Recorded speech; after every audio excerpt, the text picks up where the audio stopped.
Oke, halo, selamat malam masyarakat dimanapun berada. Kali ini kita bakal kumur-kumur lagi bersama salah seorang tokoh inspiratif. Sebelum kita ngobrol terlalu panjang dan lebar, kita ngopi dulu. Kak, ngopi dulu kita. Oke, Mas Ilham.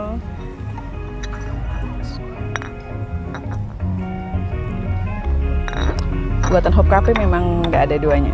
Oke, sip. Jadi lanjut lagi guys. Sebelum kita ngobrol panjang lebar, mungkin banyak masyarakat di luar sana kak yang nggak kenal sama kakak, gitu kan. Mungkin ada juga mungkin yang kenal, gitu kan, ada yang nggak. Jadi orang mungkin ingin tahu kan kakak ini siapa. Jadi bisa dikenalkan. Terima kasih Bang Ilham. Saya panggil Bang Ilham aja ya. Ya, saya Dr. Tati Sulistiani, biasa dipanggil Dr. Tati, atau kalau orang di sekitaran Nagajaya 1 yang orang lama manggil saya dengan Ulis. Saya lahir di Nagajaya 1, SD di Nagajaya 1. Putri daerah dong? Putri daerah. Saya SMP di Medan, saya harus keluar seperti teori orang Batak. Iya, harus merantau. Harus merantau. Harus merantau, SMP di Medan, SMP 1, kemudian saya pindah ke SMA 1 Medan. Dan saya mengambil Fakultas Kedokteran di Universitas Sumatera Utara di USU di tahun 2000. Kemudian saya melanjutkan di Magister Hukum Kesehatan di Universitas Pancabudi. Saya bertugas di Rumah Sakit Laras, tepatnya sebagai kepala rumah sakit. Rumah Sakit Laras itu sendiri di bawah naungan PT PMN, sebuah perusahaan anak perusahaan dari PT PN 4 sebelumnya, seperti itu. Jadi selama kakak di sini nih, apa aja sih program kakak yang sudah artinya menyentuh ke masyarakat, ataupun kira-kira ada nggak prestasi yang pernah didapat dari rumah sakit ini selama kakak di sini? Iya, pada prinsipnya setiap putra daerah ketika ditugaskan kembali ke daerahnya punya niat untuk memajukan daerahnya. Ketika saya bertugas di bawah bidang kesehatan, saya punya niat untuk membangun rumah sakit Laras ini sesuai dengan semboyan pendahulu saya itu menjadi rumah sakit andalan di daerah Simalungun, khususnya mungkin Simalungun bawah ya, Simalungun bawah, walaupun belum ada pembagian atas dan bawah nih Mas Ilham. Atau ini kode nih sebetulnya kan gitu. Karena memang hari ini pemerintah kita lagi gencar-gencarnya untuk menyuarakan mekar ya kan. Pemekaran seperti itu. Sebenarnya pemekaran ini juga bermanfaat untuk masyarakat Simalungun bawah, untuk khususnya pembangunan infrastruktur. Nah, balik lagi saya kepengennya punya cita-cita rumah sakit Laras ini bukan hanya rumah sakit yang bergerak di bidang perkebunan, tapi harus bisa memberikan kontribusi kepada seluruh masyarakat Simalungun pada umumnya, atau masyarakat sekitar Kecamatan Bandarluan dan 2 kecamatan di sekitarnya. Artinya masyarakat harus bisa menjadikan rumah sakit Laras itu sebagai rumah sakit yang bisa diharapkan diandalkan ketika butuh pelayanan tiba-tiba. Kalau ditanya prestasinya apa? Prestasi itu saya pikir saya masih terlalu muda untuk memberikan sebuah kalimat prestasi gitu kan, karena 2020 hingga 2023 babak belur harus mengembalikan kepercayaan masyarakat pasca COVID. Terus terang ketika saya masuk ke rumah sakit Laras itu kondisi COVID dan boleh dibilang pasien yang waktu itu kita rawat di sini hanya sekitar paling banyak 15-20 orang gitu kan. Jadi apa yang saya lakukan ketika ini melanda rumah sakit Laras? Saya bangun dulu ekonomi di sekitar. Saya bangun food court ini untuk membentuk membentuk stigma masyarakat bahwasannya rumah sakit itu tidak lagi menyeramkan. Iya betul, gitu, karena biasanya umumnya kan orang kalau ke rumah sakit itu ya serem. Nah, kan gitu kan. Konsepnya itu tergantung kita sebagai pimpinan. Jadi yang saya bangun adalah ekonomi di sekitar supaya membangkitkan, oh rumah sakit Laras ada, oh rumah sakit Laras ada lampunya juga ya gitu. Jadi saya mencoba mengembalikan bagaimana proses ekonomi itu dimindsetkan oleh beberapa orang di sekitar. Mungkin ada yang pertama kali dalamnya dulu diperbaiki, saya tidak. Berhubung saat itu adalah kondisi COVID, saya bangun di luarnya dulu nih buat orang ngopi dulu, karena kan lagi musim-musimnya ngopi nih di daerah kita, seperti itu. Nah, setelah ini dibangun, alhamdulillah ya lumayan ramai. Menunya juga lumayan di sini. Betul. Kopinya juga enak. Kopinya juga enak jadi nih. Boleh ngopi di sini kalau lagi lewat di sekitar, betul. Mari. Apalagi di sini saya berusaha mengembalikan nama rumah sakit Laras di mata masyarakat Kecamatan Bandarluan. Saya menjaring melakukan kerjasama dengan lintas sektoral, kecamatan maupun ke puskesmas seperti itu. Bahkan saya harus turun menjadi salah satu pengurus di himpunan siar agama Islam di sini seperti itu. Jadi menurut saya membangun rumah sakit itu bukan hanya melulu tentang pelayanan di dalam saja, tapi bagaimana mengembalikan kepercayaan masyarakat kepada kita. Kemudian beberapa program sudah kami jalankan di sini. Misalnya kemarin Rumah Sakit Laras terpilih sebagai juara kedua untuk pencatatan pelaporan TB se-Kabupaten Simalungun seperti itu. Nah, ini kami sedang mendobrak kembali untuk pelayanan PDP. PDP itu khusus melayani pasien dengan kondisi HIV dan sebagainya, karena yang kita pahami kondisi HIV ini seperti fenomena gunung es. Fenomena gunung es di mana yang muncul permukaan 1-2, tapi yang di bawah itu banyak. Seperti itu. Kemudian prestasi lainnya kalau menurut saya itu kalau untuk rumah sakit bisa dilihat dari laporan operasionalnya. Laporan operasionalnya itu alhamdulillah bor kita semakin meningkat, dan saya punya data pasien-pasien untuk rawat jalan Rumah Sakit Laras itu untuk pasien BPJS luarnya, bukan kebun yang sebagai captive market, itu sudah 50% pasien luar. Masyarakat luas seperti itu? Iya, betul. Jadi tidak hanya mengandalkan pasien kebun, seperti itu. Untuk rawat inapnya sendiri, sudah lebih dari 30% itu adalah pasien luar. Ini menandakan masyarakat sekitar sudah mulai percaya dengan Rumah Sakit Laras. Tapi, gitu pun kami harus tetap memperbaiki pelayanan kami. Kemudian, saya bermimpi, Bang Ilham, Rumah Sakit Laras ini walaupun di pelosok, orang tahunya ada pelayanan yang bisa diandalkan. Misalnya apa? Saya kepengen ada pelayanan diagnostik center di sini. Misalnya mungkin kita akan bangun nanti untuk CT scan, kemudian saya berencana untuk membuka cuci darah, hemodialisa di sini seperti itu. Untuk spesialisasi lain lagi yang kita akan tambah, karena yang baru nambah ini adalah untuk syaraf dan jantung seperti itu. Walau mungkin ke depan saya akan berpikir untuk menjadi pusat cath lab jantung di Simalungun Bawah seperti itu. Oke, jadi gini Kak, mungkin itu tadi kita cerita soal Kakak dengan rumah sakit, kan begitu Jan.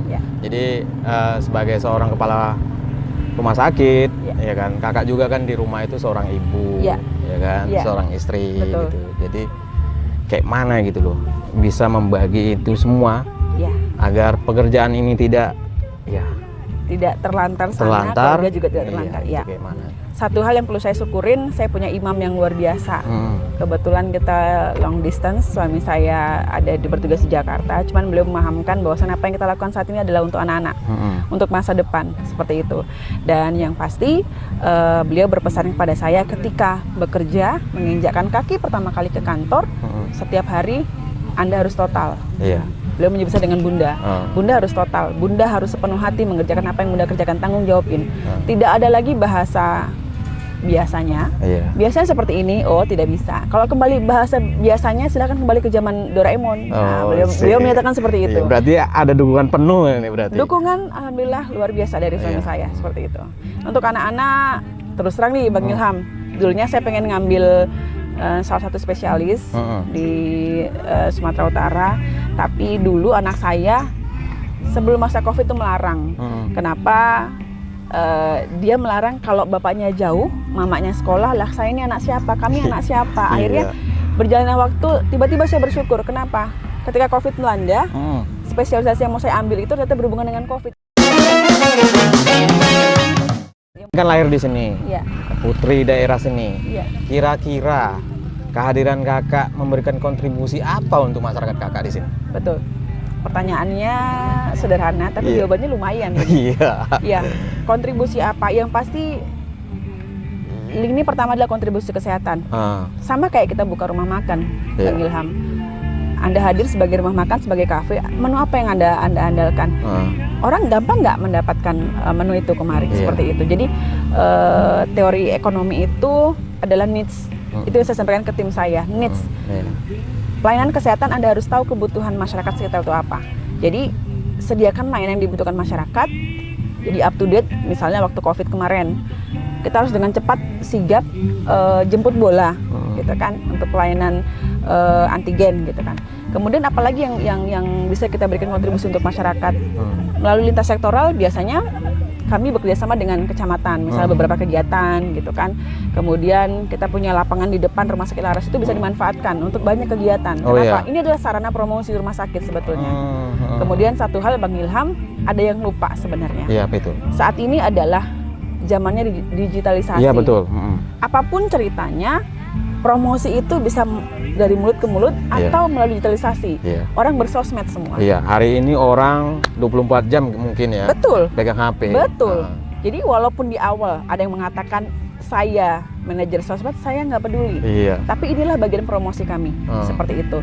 Nah, ini saya sedang usahakan ke PT PMN agar salah satu bidang itu disahkan oleh PT PMN. Kenapa? Ini adalah bagian dari marketing rumah sakit sebetulnya. Gitu dia. Kemudian apalagi yang kami sumbangkan untuk masyarakat, saya meminta seluruh tim saya bisa melebur ke semua lini masyarakat di Kecamatan Bandaruan. Kenapa? Anda harus dikenal orang. Dan Anda, bahkan kita punya 5 Vaskes, ada Laras, ada Bah Jambi, ada Mayang, Sosa, dan Mandeling Natal. Saya sebutkan, kalau nomor handphone kepala Vaskes belum dimiliki oleh manajer setempat, Anda diragukan kepemimpinannya. Seperti itu. Gitu. Itu dia Bang Ilham. Oke Kak, jadi udah kita panjang lebar ngomong semuanya. Sebelum kita lanjut, kita ngopi dulu lagi. Biar agak kembali dengan Hope Cafe Rumah Sakit Laras. Yang rasanya luar biasa nih.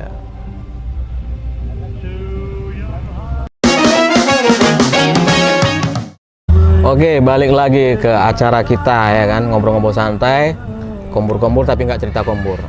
Balik lagi Kak.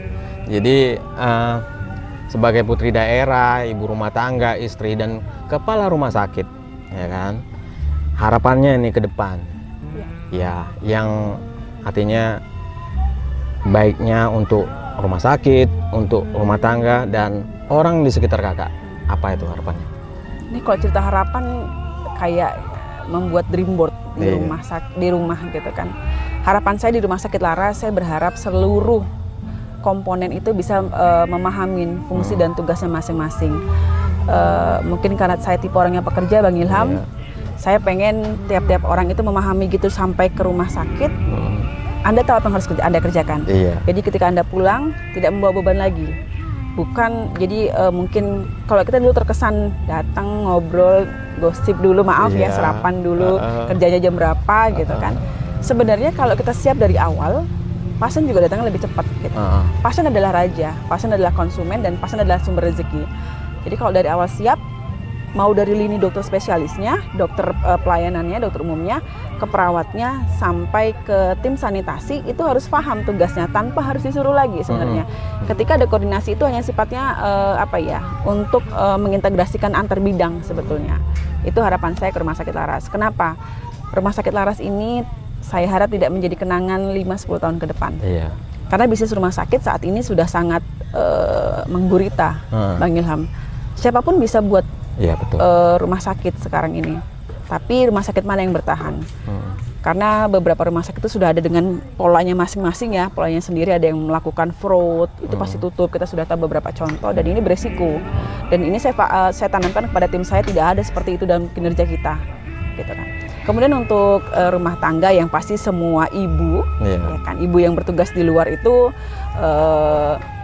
saya punya prinsip gini Bang Ilham, kalau ibu rumah tangga anaknya sukses itu keren. Tapi kalau ibu bekerja anaknya sukses, kerjanya sukses, itu luar biasa. Tapi semua tergantung orangnya masing-masing, karena tidak ada usaha mengkhianati hasil. Betul.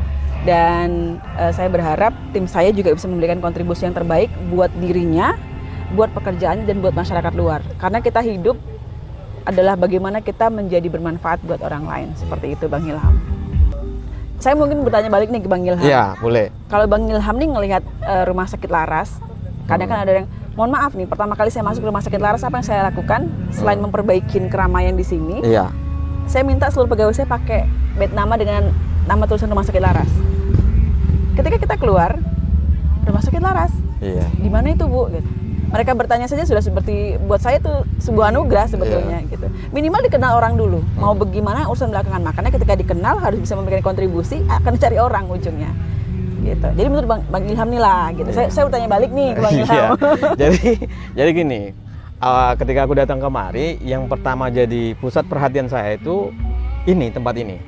Karena umumnya kalau kita ke rumah sakit, misal kita ada saudara kita yang sakit, ini si anu sakit gitu, kita mau datang ke sana itu uring-uringan, karena ya pasti tempat yang sakit, yang dan menunggu makin sakit. Iya, menunggu makin sakit, jadi kesannya angker, serem gitu. Jadi ketika saya datang kemari, nggak mesti melulu nengok orang sakit gitu. Jadi kadang-kadang keluarga itu kan butuh juga di sana sakit, butuh tempat untuk berpikir ya, gitu kan. Jadi kupikir tempat ini ya keren sih ya, gitu, dengan di sana pelayanan rumah sakit dan menyediakan tempat nongkrong lah ya untuk ngopi, santai, berpikir dan sebagainya gitu kan. Jadi, kalau aku mungkin karena mungkin sering ke turun daerah sini mungkin ya, jadi ya tambah lagi dengan beberapa mungkin ya ada beberapa orang yang kenal kerja di sini mungkin ya sudah tahu lah dengan apa rumah sakit ini. Itu sih. Karena pada prinsipnya kami berharap ada berupa apa sih namanya, masukan buat kami, dan itu manfaatnya besar sekali gitu. Kekurangan kami adalah kami harus perbaikin, gitu dia.